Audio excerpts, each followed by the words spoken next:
I'm not sure exactly how to explain what it is that I want to talk about today. But in general, it has something to do with expectations. And it has to do with emotion and balance and the difference between rationality and emotion. And I guess my main point is to try to understand if there's a way that I can move more quickly toward a balanced state after I've gone through some kind of emotional upset. Now, the expectations, I've noticed what happens very, very often when I become emotionally upset in some way. My expectations have soared right before that.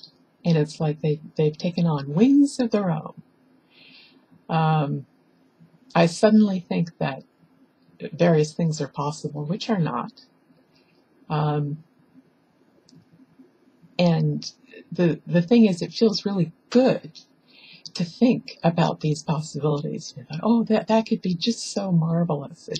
It's so wonderful. And so the expectations move out of hand, and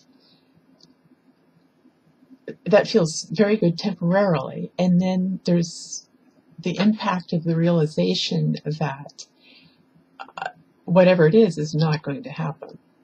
And that impact is very undermining, very destabilizing.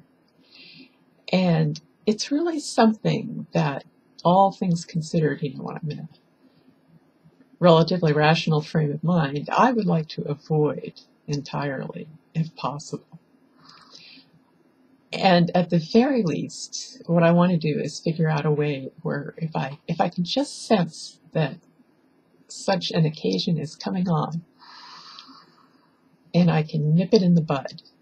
I think it's a lot like people who have addictions, people who have problems with, say, drinking. They might go for a while and they don't have a drink, and then they go, something tips them off, and suddenly they're on a roll, and they're maybe, on a roll, getting drunk and having whatever problems they have that are associated with that. And I guess I'm very fortunate because I don't have that kind of problem. But what I do is something more subtle. And that is, I can get tipped off and allow these expectations to soar, and then get myself very upset and destabilized. I think very much the same way that somebody who goes off the wagon, so to speak, becomes destabilized. And, we would all tell that person, well, look for your triggers. What's triggering you to do that? And so I think what I need to do is be more aware of my triggers and avoid them. Because when your expectations become too high, particularly about things that you yourself cannot control, you're only setting yourself up for disappointment. Now, the thing which takes more energy and requires less inertia is to think of the things that you can control, and then increase your expectations regarding your own behavior in those domains. And that isn't nearly as sexy as being able to just let your thoughts soar without, putting any investment in there into real action that's going to get you somewhere with your own goals. It's very childish. It's like the child expecting some parent to swoop down and say, oh, I'll provide all those things that you wanted. And it's not going to happen. Once in a while you may perceive that you get a little windfall, but that's just, that's kind of like a reinforcement.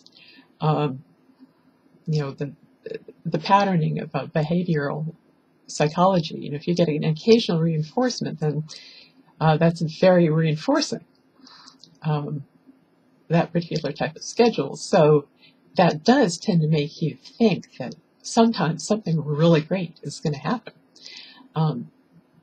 But all of that's really happening outside of you.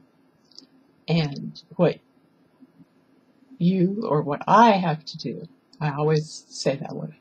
I talk about you, but I'm talking about me. What I have to do is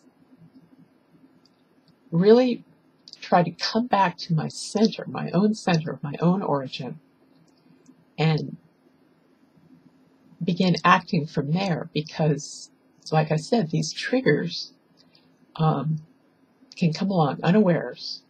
I'll just suddenly be triggered, and that can set me off. And there's really not anything, I don't know, I suppose there are things that are more unpleasant, but being unsettled, being undermined by one's own psychology is just kind of like the worst. And I guess I'm fortunate to have some insight into what goes on in my head. One could always use more insight, though. It's not a done deal. Anyway, so that's just about it.